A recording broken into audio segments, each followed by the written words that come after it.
Hey everybody, this is Leaf with Adaptable Wealth. Today we're going to kick off the series of deep dives into the world of alternative investments with a look into residential real estate. We're starting with residential real estate because it's one of those investments that pretty much everybody's interested in and has access to because you don't have to be an accredited investor. Also, the real estate market is currently going through some pretty significant changes, so I wanted to get you prepared to take advantage of any opportunities that may come your way. As I laid out in my introductory video, you can follow the link above if you'd like to watch that. We're going to evaluate each investment through the lens of the potential benefits that it offers, the risks, and how to determine what the correct allocation in your portfolio is. Let's start off with reasons why you'd want to invest in residential real estate.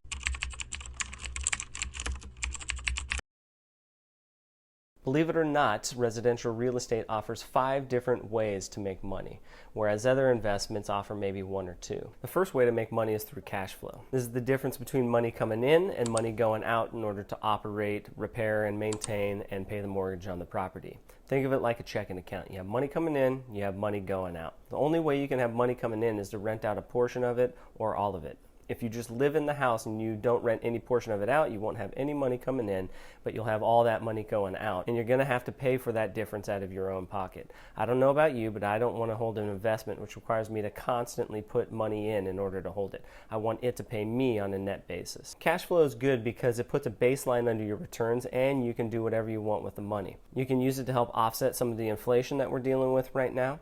You can use it to invest in other assets in order to build a diversified portfolio.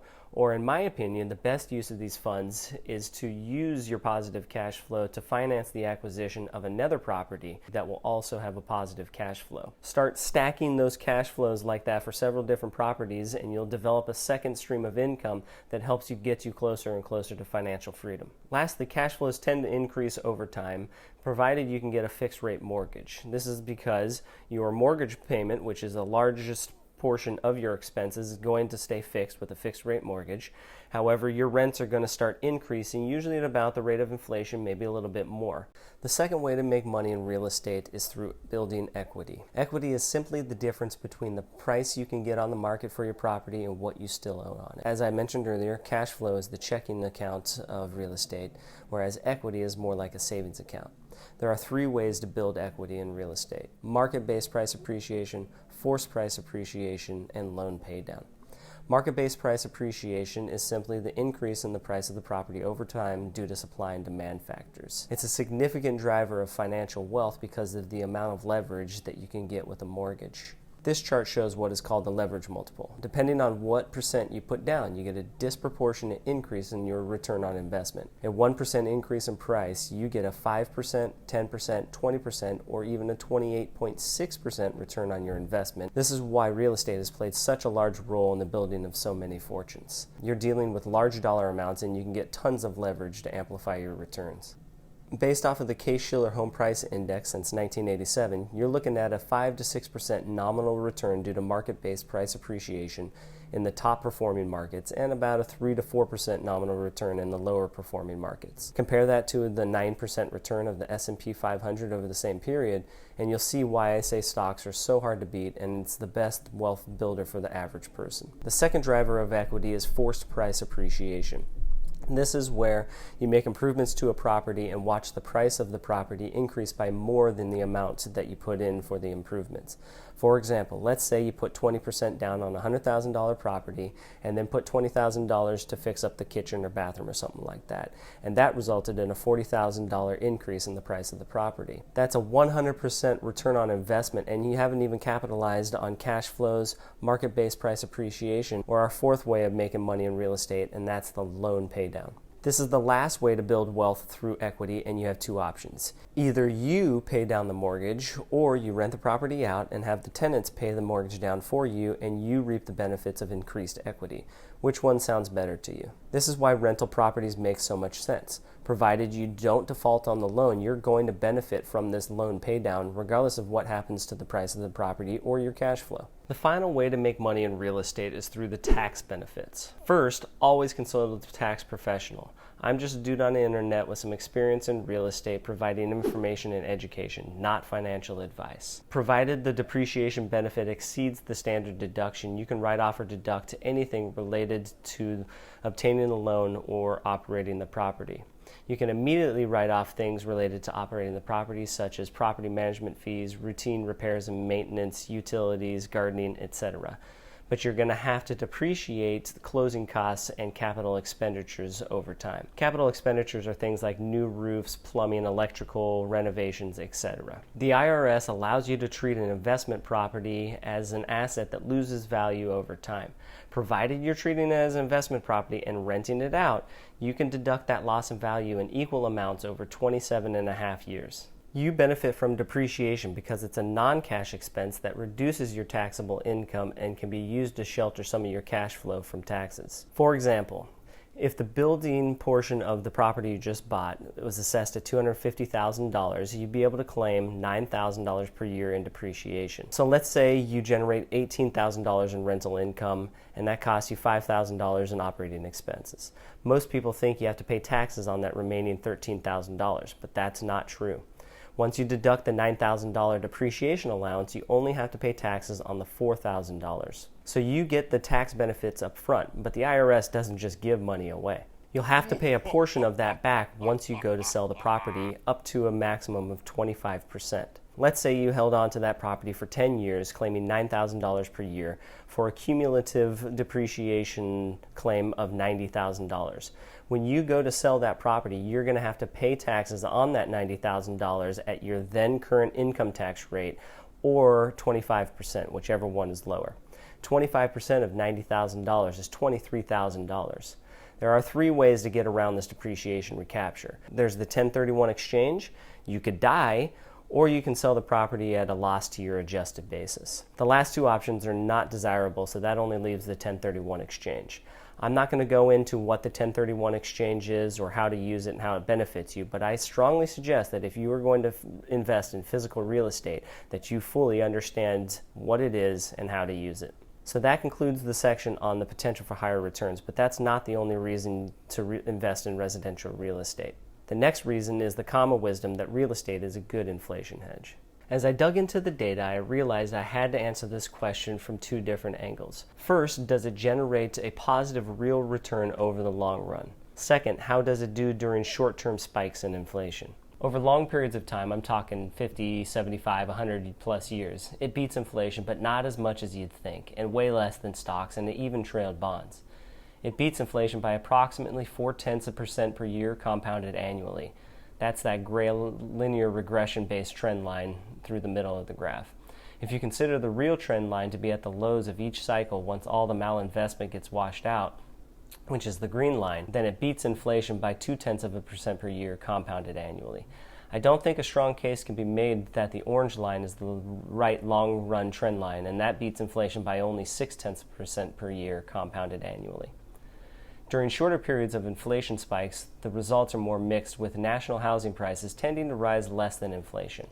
Since 1890, we've had 7 periods of high inflation, which I define as 5% or more annual increase in the CPI. To summarize, of the 7 periods where the CPI increased by 5% per year or more, national house prices, as measured by the Case-Shiller Home Price Index, trailed the CPI 71% of the time and returned, on average, 3% less than the CPI over those periods. However, it's important to note that even though house prices underperformed relative to the CPI, they still increased in all periods. They just didn't increase enough to offset inflation, which means you lost purchasing power. You didn't actually lose money, just purchasing power. I also looked at the 10-year compounded annual growth rates of the Case-Shiller Home Price Index versus the CPI. Of the 30 rolling 10-year periods with an average annual CPI of 5% or higher, national house prices trailed the CPI 13 times, or 43% of the time, and they trailed the CPI on average by 2%. National house prices beat the CPI 17 times, or 57% of the time, and they beat the CPI on average by 2%. To sum all this up, real estate prices tend to underperform inflation during short spikes in the CPI, but over periods of 10 years or more where the CPI runs at 5% or more annual rate, real estate prices keep up with inflation, and over super long periods of time, they will slightly outperform inflation. Of course, This analysis only focuses on real estate price movements. If you factor in other sources of returns covered earlier in the video, real estate handily beats inflation over 10-year periods or longer, especially if you rent it out. The third reason to invest in residential real estate is for diversification. First, the correlation of annual real estate returns to stock returns is very low. In fact, the highest historical correlation of a real estate market to the S&P 500 is Detroit, with a 0.45 correlation coefficient, and even this is considered a fairly light correlation. But because the real estate market moves so much slower than the stock market, annual returns may not be the best time frame to view correlations. Because of this, I took a look at the correlations of the 5-year and 10-year rolling returns and found pretty much the same thing, but a bifurcation between markets started to appear. The correlation for most markets decreased and some even turned negative, while the likes of Atlanta, Cleveland, Denver, Detroit, Charlotte, and Dallas increased but was still fairly low over a 5-year period. However, they increased even further over a 10-year period to the point that those same markets seem to be quite highly correlated to the S&P 500. Two notes on these grids though. First, I tend to ignore the extremely high correlations for Dallas because of the lack of data for the Dallas HPI. Second, the correlations for some markets become quite high for the S&P 500 and Dow, but a lot of them are negatively correlated to the NASDAQ. Just something to keep in mind. All in all, this shows that there are sufficiently low correlations between most real estate markets and stocks that it satisfies the objective of low correlation. The next factor to consider when looking at diversification is the risk-return profile and whether your expected returns per unit of risk decrease when you add real estate to your portfolio. At the national level, it's apparent that real estate will improve the risk-return profile of your portfolio. The average return per unit of risk is higher than for stocks. Real estate has a lower percent of down years, a lower average decrease in down years, and dropped 12% less during the Great Financial Crisis than did stocks. Having said that, you'll also notice there again is a bifurcation between metro markets. You have the worst markets in terms of risk-reward, such as Las Vegas, Phoenix, Detroit, Tampa, and Miami, where their return per unit of price variability is lower than the S&P 500. And their peak to low drawdowns were significantly larger than stocks during the GFC. Then you have the middle of the pack such as Atlanta, Frisco, San Diego, Chicago, and Minneapolis, where their returns per unit of price variability and peak to low drawdown during the GFC is about the same as the S&P 500. And some have higher percent of down years, but most don't. Some have lower average returns during up years and lower average returns during down years. Lastly, we have the best performing markets in terms of the risk-return trade-off. Here you have some surprising results with Dallas and Cleveland, but the rest are the high-flying northwest markets of Denver, Portland, and Seattle. I'd be careful here though. All these figures include the bubbly run-up that we're currently in, and these metrics will change once the real estate market crashes at some point in the future. Remember, however, this only factors in price returns. It ignores cash flow, loan paydown, and depreciation benefits. Once you factor those in, the total return will be a few percentage points higher than what is shown in these grids. Because of this, I'd say that real estate satisfies the objective of not reducing the risk-return profile when added to a stock portfolio. The next question is, how does it hold up during corrections or bear markets? I went back and looked at the behavior of real estate on a national level during stock market corrections and full-on bear markets since 1890. I define a correction to be a drop in stocks of 10 to 20%, while I define a bear market to be a drop in stocks of 20% or more. As you can see in this chart, real estate holds up very well during both corrections and bear markets. During corrections, real estate increases 6% on average and has dropped an average of 6% only 25% of the time. In other words, when stocks drop 10 to 20%, real estate is up 75% of the time. During bear markets, real estate does tend to drop, but not nearly as much as stocks. On average, real estate falls a measly 2%, while stocks drop 30% on average. While there have been times where real estate rises during a stock bear market, most of the time real estate will fall as well. The good news is that when real estate does drop during stock bear markets, it drops an average of 11% versus a 30% fall in stock prices. The combination of low historical correlations with the fact that real estate tends to hold up pretty well during stock market corrections and bear markets leads to my conclusion that real estate indeed acts as a diversifier in a portfolio. Another fact that supports this conclusion is that out of 19 times that stocks dropped 10% or more, real estate never dropped more than stocks. There have been several instances of real estate dropping while stocks have increased. again pointing to the low and sometimes inverse correlation between stocks and bonds since 1890. And don't forget the risk-return tables we just covered. This chart looks at real estate on a national level, and I already demonstrated that there is a bifurcation between markets. During the GFC, Las Vegas, Phoenix, Tampa, and Miami dropped 61%, 54%, 45%, and 51% respectively, not the bastion of protection that this chart shows. The final consideration on the topic of diversification is, can you hold the asset outside of the traditional financial system? As censorship of opinions that differ from the official narrative increases and the state increasingly targets its own citizens, it is becoming more and more important that we hold assets that can't be traced back to us or are highly resistant to seizure. Unfortunately, real estate fails miserably in this area.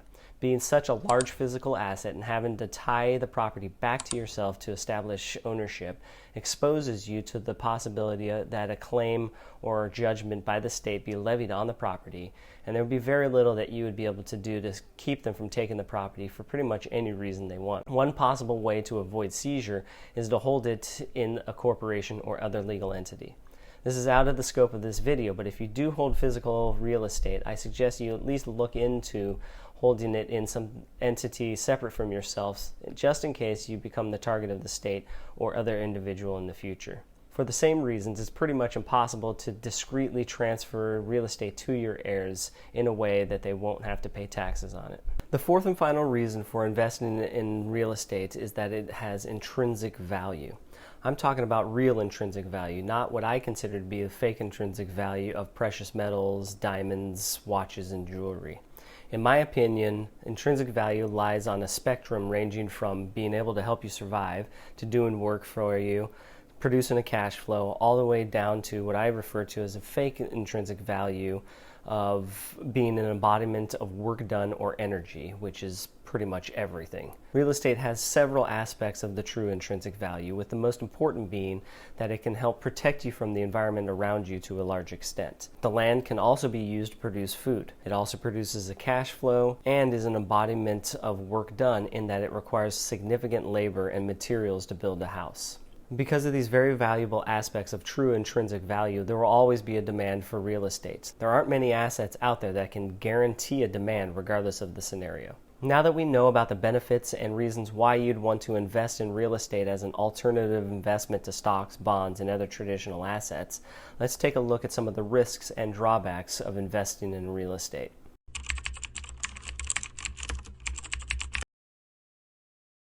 The overwhelming risk to an investment in real estate right now is the bubble in the housing market. In my opinion, there's no two ways about it. We're in another housing bubble, and the evidence is overwhelming. All you have to do is look at this chart from Case-Shiller that we discussed earlier. It shows the inflation-adjusted home prices at the national level. We're currently at an index level of 213 versus an index level of 196 at the peak of the 2005-2006, right before the bursting of that bubble. The overwhelming consensus of the cause of the current bubble is lower interest rate, which makes the monthly payment lower and therefore more affordable for the median home buyer, and the elephant in the room, which is historically low supply. I'm not here to make an argument about whether the housing bubble is going to pop now or at some point in the future. It's quite easy to see that we will eventually come back to the green line. We always do, and we will again at some point. Since 1968, the housing market on a national level, as measured by this inflation-adjusted Case-Shiller index, has retraced to this green trend line 5 times, and it will once again at some point. Instead, I wanted to focus on establishing the fact that we are in a housing bubble once again, and that this is the primary risk to a real estate investment at this point in time. There are 7 primary indicators of irrational exuberance in the real estate market. The first is housing prices adjusted for inflation and interest rates. As we just discussed, the national Case-Shiller Home Price Index is higher than it was just before the Great Financial Crisis. And it's not just a few markets. Out of the 20 markets that the Case-Shiller Index tracks, about half of them are at or above the pre-Great Financial Crisis levels. And all but 2 are the most expensive since 1990. The next indicator are prices versus income. At approximately 6, the median price to income ratio is higher than it's been going back to 1984. Next is the mortgage payment as a percentage of median household income. A mortgage payment on the median priced home as a percentage of median household income is the highest since 1990. This shows that currently the payment on the median priced home consumes 36% of median household income, higher than the peak of the GFC. The red line shows the actual mortgage payment as a percentage of median income based on interest rates at that time. It was 45% in 1984 and possibly the highest ever. This is because of the sky-high interest rates at the time, which is the blue line. And this doesn't account for income taxes, property taxes, homeowners insurance, mortgage insurance if you put less than 20% down, utilities, or any other costs of owning a home. If you were to add those in, we'd likely be looking at 50% or more of the median household income going towards housing costs. The third indication that real estate prices have diverged from economic fundamentals is the price-to-rent ratio. The price-to-rent ratio is exactly what it says. You take the median price of a house and divide it by the median rent. This is important because it can give us a gauge of emotion in the housing market. You generally have two choices when deciding where to live. You can either buy or rent, and the two act as counterbalancing forces against one another. When housing prices diverge from rents and people make the decisions to pay $500, $600, $700 more per month to own a home, it can be a sign that people are basing their decisions on emotions rather than logic and financial planning. Then there's FOMO. Fear of missing out is the existence of unusually high demand due to expectations of large future gains. In real estate, we look at four primary metrics to gauge buyer demand and sentiment. The first is the sales to list ratio. As you can see, sellers have generally had to reduce their list price between 2 and 4% to sell their property since 2012. Starting in 2021, sellers have been able to sell their homes for more than their list price, reaching a max of approximately 103% as of May 2022. In addition to the high sales to list ratio, the percent of homes that sold above asking is a whopping 60%. Over the 2012 to 2020 period, that percentage sat at about 25%. That's a doubling in the percent of homes that sell for more than asking, signaling insane demand and FOMO. Next, we have the percent of price drops. Over 2015 to 2020, the average percent of homes with price reduction sat at about 12 to 13%. Since the start of 2021, that rate decreased to about 10%, further supporting the notion that sellers had control of the market since 2021. Next, we have days on market. This trend is significantly lower days on market is obvious since 2012, where it went from 97 days in 2012 to 16 as of May 2022, an 84% decline, a sure sign of excess demand. Couple that with an explosion in the percent of homes entering pending sale status within 2 weeks of listing, and it's not hard to see the presence of FOMO in the housing market through Q1 2022. Next, we have possibly the most important driver of today's insanely high real estate prices across the country: unusually low supply. Low supply of anything, provided there is a demand for it, will push the price up, and the price will explode if demand is high while supply is low. We've already established the presence of excess demand for residential real estate. Couple that with extremely low inventory, and no wonder why we only have 1 to 2 months supply of homes right now, which is a historically low rate. In the years leading up to the GFC, which nobody will argue that we were not in a bubble at the time, we were running at about 4 months supply. Now I can hear some of you screaming at your computer, "But Leaf, the low supply will put a floor under real estate prices." That is true, for now. If you have done any meaningful research into the behavior of asset prices or markets, you'll see that there is a long-run trend, and when prices get significantly higher or lower than that trend, there is always a reversion to and through the long-run trend.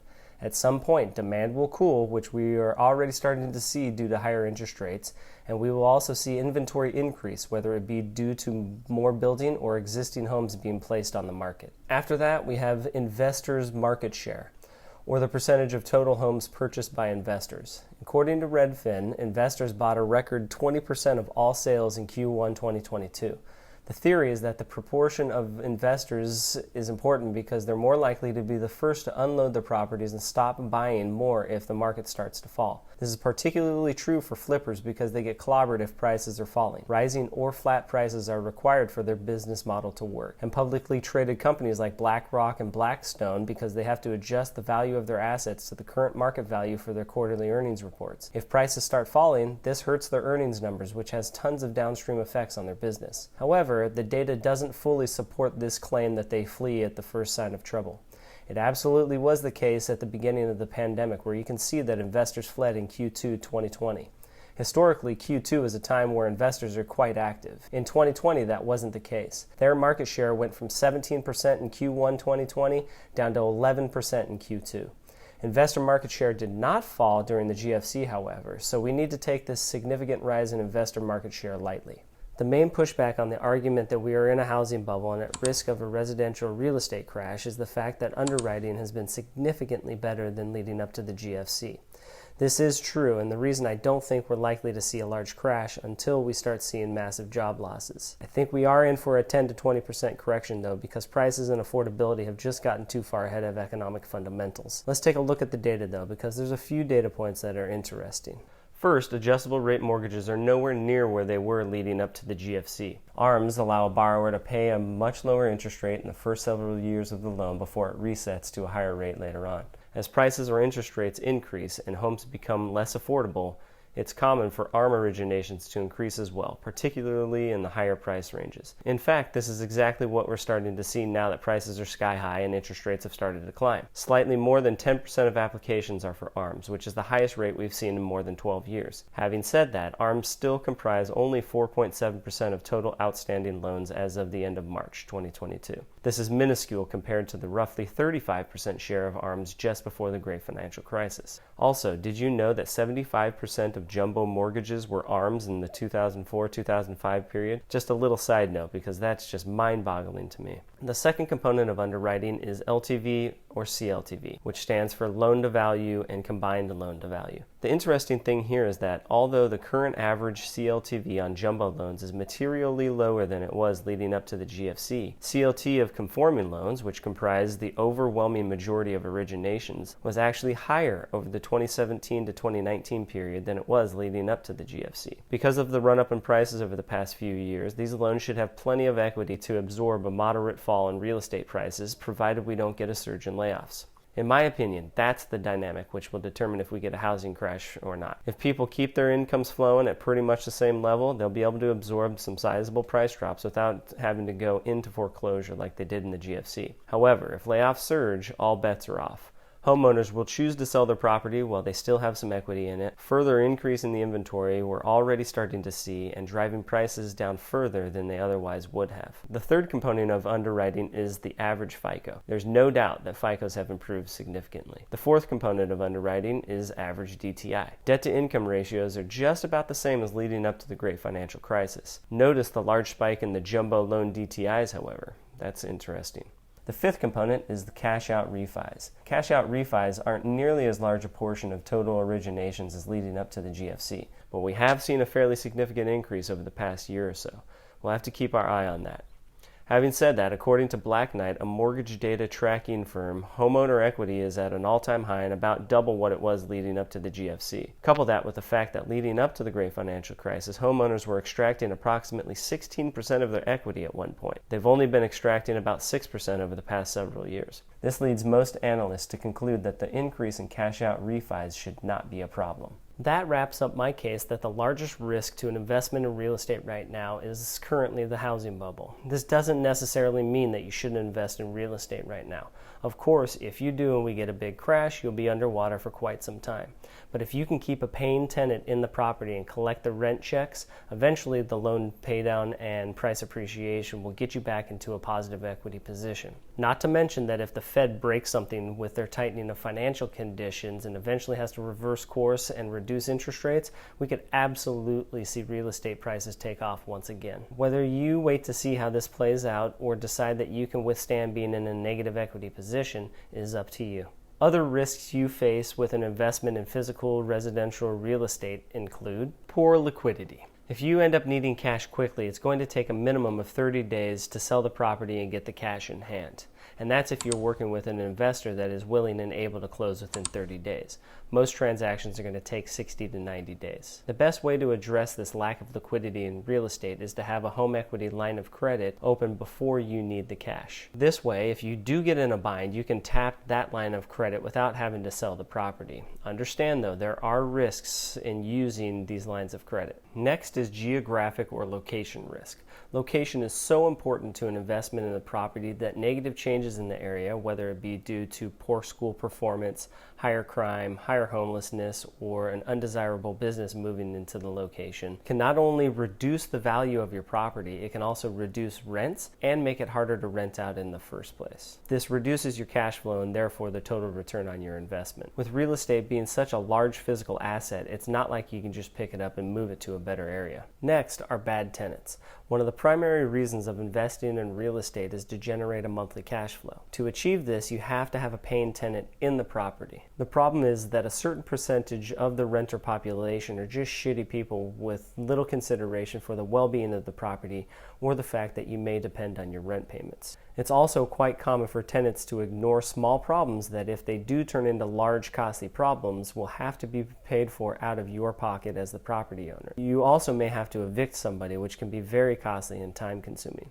The best way to avoid bad tenants is to have a thorough screening process in place. You can require credit checks, you can require references, primarily their past landlords, and you can require a security deposit. The next risk is vacancy. This is pretty much a certainty when it comes to real estate investing. No matter what you do, there will come a time where nobody's renting your property from you, and unfortunately, this means you're going to have to cover the mortgage payment out of your own pocket. Because this means lost revenue for you, it is vital that you include vacancy in any calculations you do for an investment property. Vacancies can range from 2 to 3% in one area, up to 10 to 15% in another. Talk to an agent, or better yet, a property manager, to get an idea of the vacancy rate in your area. You can also get a high-level estimate by metropolitan area from the U.S. Census website. You can use this estimate in your calculations until you've had a chance to talk to a property manager. The best ways to minimize vacancies is to charge a competitive rent, have a good tenant screening process in place, understand the amenities that are desired by renters in your area, invest only in good locations, maintain a prospective renter, agent, and property manager list, advertise,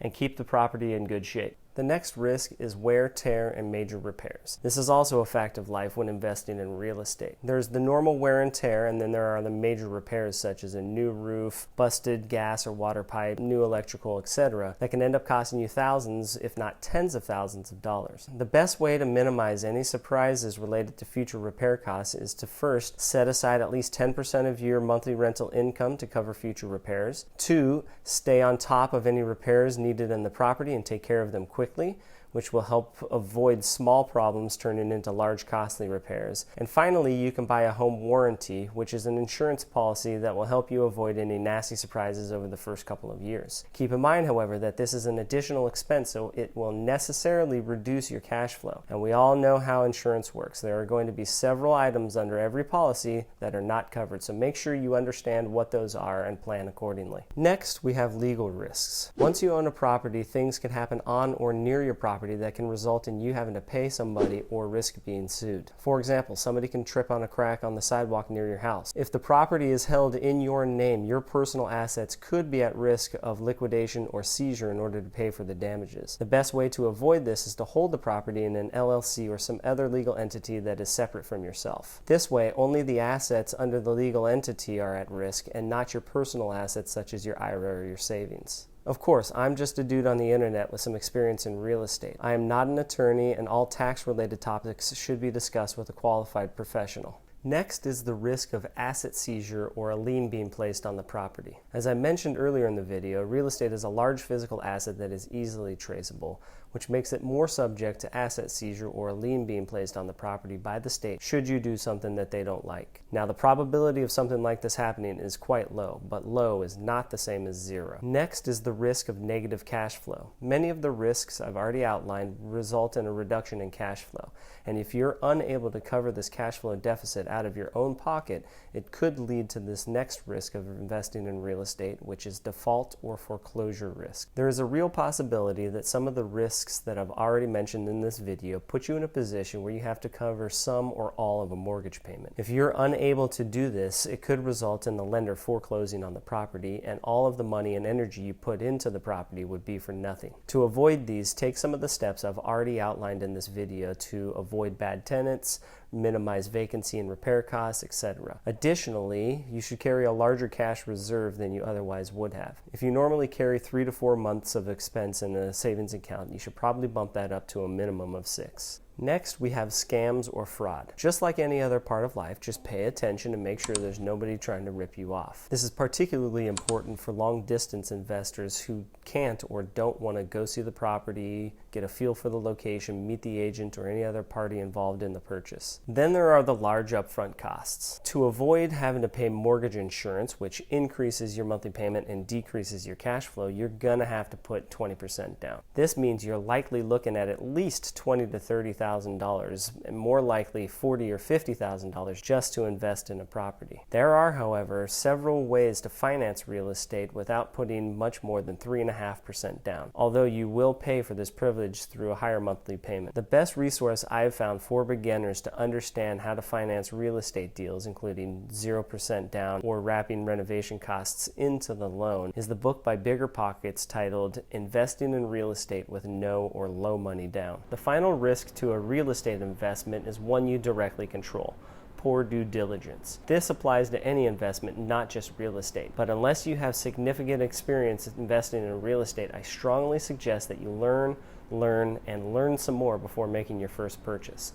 In fact, you should never stop learning when it comes to real estate because it's such a localized investment. An important employer could leave the area or just freeze hiring. Rent controls can be enacted in the city in which your property is located. You can see increasing crime, decrease in school quality, and much more. All of these could derail your expected returns on a property. Staying on top of such developments could be the difference between generating the returns you originally expected when you made the initial purchase and generating no returns at all or even a loss. To help you with your due diligence, I put together a list of all the resources I use for my residential real estate research. You can find that list by following the link in the description below. The final consideration for an investment into, well, pretty much anything is the allocation percentage.